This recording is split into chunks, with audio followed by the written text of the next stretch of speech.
quelle est l'émotion dans laquelle tu as l'impression de baigner le plus régulièrement? C'est plutôt la déprime, plutôt la colère, plutôt l'anxiété, le stress? Plutôt l'anxiété. Et quand on est dans le développement personnel, la difficulté c'est que c'est le principe d'étendre la zone de confort, donc d'aller vers ce qu'on ne connaît pas. Et donc forcément ça crée du stress. Donc j'ai plutôt envie de dire, ça veut dire que c'est sur la bonne voie. D'accord. Alors la mauvaise nouvelle par contre, ça veut dire que plus tu vas essayer d'étendre ta zone de confort et plus tu vas stresser et plus tu vas avoir de l'anxiété. Donc ça n'existe pas en fait l'idée de se débarrasser entièrement de l'anxiété dans ce cas particulier, parce que à chaque fois que tu vas faire quelque chose de nouveau, à chaque fois que tu vas tenter quelque chose que tu n'as jamais osé, ou ça va te provoquer du stress, un peu comme monter sur scène. Les 5 premières minutes, c'est toujours les plus difficiles. Puis après, une fois qu'on est dedans, le stress disparaît, puis on a oublié qu'on avait stressé, et l'action devient coutumière à partir du moment où c'est la première fois qui est le plus difficile. Le dépassement de soi, oui.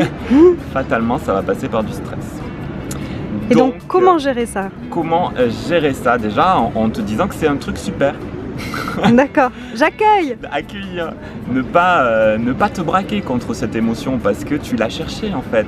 Quand tu vas faire, les gens qui vont faire du saut à l'élastique, ils y vont pas pour être cool, pépère, en mode voilà, je suis relaxé. Non, ils y vont pour avoir la poussée d'adrénaline, le petit truc qui te fait sentir vivant, etc.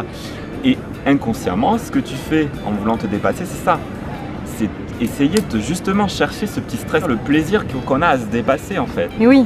Et si t'as pas cette petite émotion, t'as pas envie de faire les trucs.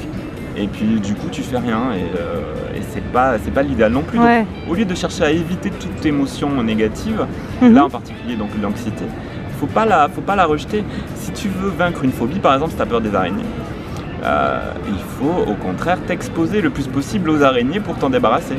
Ouais. J'ai un ami qui a fait ça, ça a très bien marché. C'est très rapide à partir du moment où tu as décidé d'aller toucher l'araignée, de te dire que c'est pas grave et que au contraire cette émotion, tu vas t'en libérer en passant à l'action. Du coup, après, tout se passe bien parce que tu as accepté cette partie du boulot qui est le stress du départ, l'anxiété.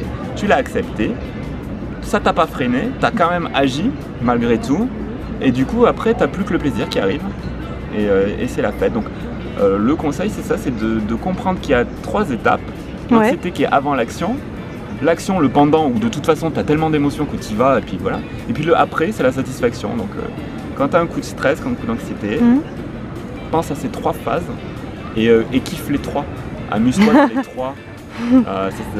Voilà, ça fait partie du voyage. Et enjoy, c'est pas grave d'être anxieux. Oui, c'est vrai, t'as raison. Merci. Avec plaisir. Bye.